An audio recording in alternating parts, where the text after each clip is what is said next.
There is a lot of doom and gloom in the energy space. Climate change, grid failures, rising energy costs, and it can often feel like everything is just too broken or too political to even try to fix it. However, I just spent some time mentoring some student innovators and touring one of the most advanced labs in the country, and so I just saw the complete opposite. I just saw a lot of hope for the future of energy, and so today I want to take some time to talk about that. Hi, my name is Hannah. I'm an energy engineer, and I make you an itty bit better. From early stage clean tech startups to real world building systems, there are people doing the work. This is not future hypotheticals, but real stuff happening today. This trip also sparked something new for me. A video series where I document becoming an itty bit better in terms of energy, sustainability, and healthy spaces. And I want to share those experiences with you in the hopes that you can also become an itty bit better with me. I haven't posted a video in a while because I recently became a mom, and that's really what inspired this whole series. So I really hope to share this experience with you, and you can tell me what you think about the videos coming in the future. I don't know exactly what it's going to look like, but I want to have some fun and experiment with some different ideas. So let's start by talking about the students, and then I'm going to take you on the tour with me at NREL, where the future is literally being modeled, tested, and built. Let's talk about the students first, because I'm really excited about this. I went to the finalist pitch competition through this program called EnergyTech Up, or EnergyTech University Prize. And what this prize or competition was, it was through a program called the American Made Network, which is run by the Department of Energy. And this whole program exists to support clean energy technologies and companies in order to help startups actually transform their ideas into real market-ready solutions. And so this was a specific prize or competition for students in undergrad and graduate students that are doing research and working on real technologies. But the American Made Network has a lot of different challenges for businesses and startups and innovators alike. For EnergyTech Up, or the EnergyTech University Prize, what this was focused on, the students picked some kind of technology. Often it was something that they were already researching about. And it wasn't about the science or the policy around this idea, but it was actually focused on the commercialization of this technology idea. And then how to really take this idea, if it wasn't yet tangible, and how to actually make it into a business. So while I mentored a handful of really incredible teams, I wanted to touch on a few that really stuck out to me. I think a lot of, maybe most of these teams, the technologies went way over my head. I didn't even know that some of these ideas existed. Even a lot of the the technology and science behind it, I wasn't super familiar with.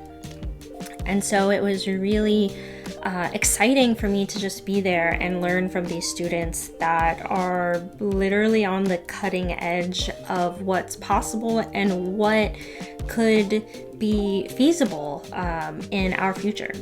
The first team was building a business around modular nuclear reactors. So it's a nuclear reactor that could fit in like a shipping container. So usually when you think of nuclear reactors, you think of like these big facilities, big equipment, and doing all of this nuclear reacting stuff.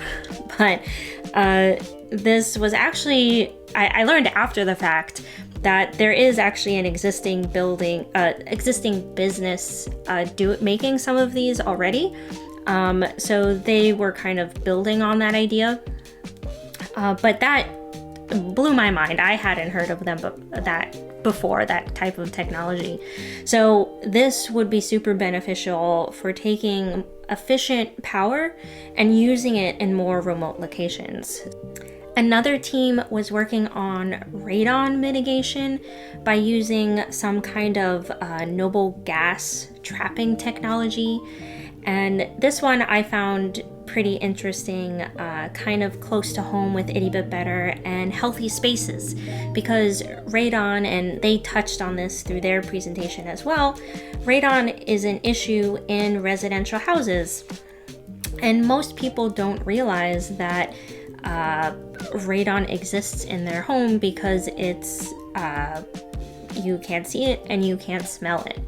And it isn't until later where you have some health issues that people usually find out that it was because of radon in their home. And so radon mitigation today is usually very expensive, and there's a lot of bulky equipment that goes along with that. And they are, with their new technology that they invented, they have very portable machinery to take care of radon in homes. So this could improve air quality and health outlooks across the country. And radon is a surprisingly overlooked issue in a lot of our homes today. Most people aren't even aware of it. This one in particular, I had no idea existed, but it involves extracting rare earth metals from coal ash. So when you burn coal and you have ash left over, there's a way to extract rare earth minerals from that ash. So this business idea is taking a waste product and creating more value from that. Considering how critical these minerals are for batteries and magnets and other clean energy tech, this could be super useful to also reduce mining for these minerals, or even being dependent on other countries in order to ship minerals over from them. And then I just wanted to quickly mention two more that were more software based. There was one project building a AI-based software to help grid operators and utility management evaluate the risk of interconnecting large data centers. Today we have a lot of issues with grid infrastructure, and then also data centers using so much energy, and more data centers are popping up, and the existing data centers are growing and using more and more energy. So this software-based platform is using AI, so kind of counterintuitive because AI needs data centers to run, but it's kind of feeding into that circular loop and using it to help them run more efficiently. And then the last one was a team from Stanford using machine learning to optimize geothermal operations. So geothermal is another technology that has been around for a really long time, but is still really underutilized. And so to be able to use machine learning on these systems could be super beneficial with predicting how the system can run in the future and helping it run more efficiently. So all of these technologies while they are like really cool ideas, these students were also taking a look at the real world applications of these technologies, and each one of them were solving real problems, and they had some real potential to scale into some successful businesses as well. So I was super honored to be able to be there and talk to these students and see what our future looks like. So the next day we got to tour NREL, which is the National Renewable Energy Labs. And though this tour, I think, was just really supposed to be for the students, when I found out that they were giving the tour, I asked if I could tag along because I didn't know when I would be in Colorado again, and I always heard about NREL, and so the nerd in me really wanted to tag along. Most people never get to see the behind the scenes of energy innovation. You know, we hear a lot about the problems. We hear about grid failures and climate change and the political issues. And so that was another reason why I wanted to go and take the tour at NREL, because this was our future in terms of energy. So we started at the Research Support Facility, which is one of the most energy efficient office buildings in the country. It is LEED Platinum certified, and it is powered by solar. It is daylit, it is naturally ventilated, and the building itself acts as a living lab in terms of building systems. All the solar panels that they have on this campus, they had solar panels everywhere. They had them on the building, they had them on the parking garage, they had them in the fields. They were everywhere. And this was a whole campus. There were multiple buildings focusing on different things. But we started at the RSF Center. And when we looked outside, looking at the different solar panels, you can see that all the solar panels looked slightly different. You know, they could be like slightly different color, slightly different grid pattern, slightly different size. And that's because the whole campus is essentially a lab. And so they were all different solar panels because they're being tested for this lab. Which I thought was super interesting. And then there was also a spot where they had solar panels on top of some grass, and they said that they're growing tomatoes and stuff under the solar panels too. Just a cool little tidbit. And then as far as the building itself, it is being, they don't need a whole lot of lighting, particularly on the exterior of the building. They had really big windows. If you look at the windows, there's all these little white dots on them. And that was so the birds could see the glass windows. So hopefully they killed less birds flying into the windows because there was a lot of glass that they use to let in natural daylight during the day while the building is in use. It was naturally ventilated, so there are a whole lot of windows that automatically open and close based on the conditions outside. So if it's a nice enough day outside, not too hot, not too cold, not too humid, then the windows would crack open to let natural ventilation into the space. I really wanted to see them in action, but we weren't there long enough to actually see the windows open. So every aspect of the building is used for the researchers there, and then they also post a lot of their findings online to share. The next stop on our trip was the water-cooled data center and the software called Aries, which is what the data center is used to power. So that was my first time seeing a water-cooled data center. Though I have done data center projects, I am DCEP certified, data center energy practitioner. I've never actually seen a water-cooled data center in person. And so that was super cool just to be able to say that I've seen one. So the whole data center, the data center was built a few years ago, back before it was cool. So it was super cutting edge at the time, and so they wanted to really show it off. And so they had these hallways set up with windows into the data center so you can see all of the pumps and equipment used to power and to cool the data center. They used water and air to cool the data centers themselves. The data center is used to power their software called Aries, ARIES, and this is basically the most advanced energy modeling software that exists. So as energy engineers, we're usually familiar with modeling one building. maybe even taking a few energy models for a campus. But this, if you've ever done energy modeling, or if you're an energy engineer or an engineer that works in the modeling software and Excel, you've probably crashed a spreadsheet or two or a software or two because you tried to put too much into it. You tried to put too many rooms or too much equipment or too many variables. You tried to change too many things and the software just crashes on you.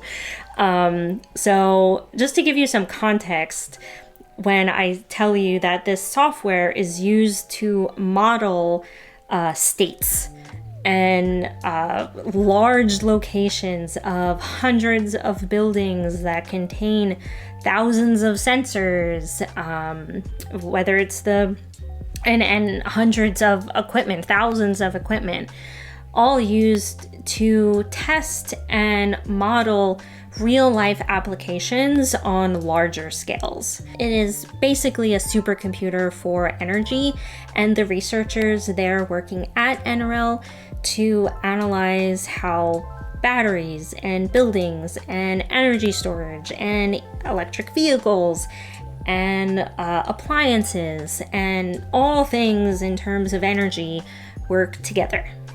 And then also and how they interact together. So super interesting. I definitely wanted to see the Aries in action, but didn't get to do that either. And then the last thing is with the research going on is all the AI that's happening and grid interactive tech. So we hear a lot about the grid failures because our infrastructure hasn't been updated enough to keep up with the amount of energy that we use in this country. You know, they're testing things like solar panels. They're not just testing the solar panels themselves, but they're testing them at a system level. And so this kind of relates back to the Aries software. But they have a lot of different types of equipment. You know, HVAC equipment, appliances used in the home, you know, stuff that isn't even like market ready yet. They have labs where all of this stuff is plugged in and they're operating it to test at a system level how all of this stuff works together at the same time in, you know, real situations in buildings and in homes. And all of this research is happening in order to fully understand building integrated energy systems, because everything from your electric vehicle to your rooftop solars to your HVAC system could be connected in a smart, flexible system. Because one thing that I think a lot of people in the energy industry see is that our future is not just going to be one solution in terms of energy systems. Like, our future isn't solar panels, our future isn't wind. It's all of these different systems combined, including fossil fuels as well. I'm not, 100% renewable energy, but I think all of these energy sources is going to be a part of our future. And I think what our biggest challenge is going to be is managing all of these different types of energy systems together, because they all generate energy in different ways. They need to be in different locations for different applications, and to be able to manage them all together, I think is going to be our biggest challenge. I know it's easy to feel discouraged when energy is talked about. There's so much fear and politics around so many of the discussions. If it's not 100% clean, or if we can't solve it overnight, it almost feels like, what's the point, or if it's worth doing at all. But that's just not what I saw on this trip. I saw real students building real businesses around game-changing ideas. I saw real innovation being tested in real buildings, and I saw a data center running advanced simulations helping us understand how to piece together the puzzle of this complicated system that we're building. And so it's not just theory, but it's in practice that all of these things are happening. I mean, these are the people working on solving these problems right now. How to make energy more efficient, more reliable, more accessible. And, the solutions aren't always flashy, but it's helping us move forward in the right direction. I made this video because I want people to see that. It's not about waiting for the perfect solution or picking your favorite renewable energy system like solar or wind or nuclear. It's about moving in the right direction, one step at a time, one better decision at a time. And that's the spirit behind Itty Bit Better too. Every itty bit counts, and it's about progress, not about perfection. So you might think to yourself, what's one LED light bulb, or why bother turning off the light? All of these small things. But if we stop looking for the all or nothing answers and start supporting the people doing the work, the students, the innovators, the researchers, their early stage businesses, then we'll get there. And it's already happening. And for me personally, this experience reminded me how much I still have to learn as an energy engineer, as a mentor, as a business owner, and just as an energy enthusiast along with all of you. So if any of these innovations sparked your curiosity or gave you just a tad bit more hope for the future, let me know in the comments. I'd love to know what stood out for you. This is just the beginning of the series that I'm going to call Becoming an Itty Bit Better. Or I guess that title is still in the works. I don't know. But the whole idea is I'm looking to expand in this space in terms of energy, sustainability, and healthy spaces. And I'd love for you to join me on that journey. So if you'd like to join me on this journey of becoming an itty bit better in terms of energy, sustainability, and healthy spaces, hit the subscribe button. And if you like the video, share it with a friend. Thanks so much for joining me here. And remember, every itty bit counts.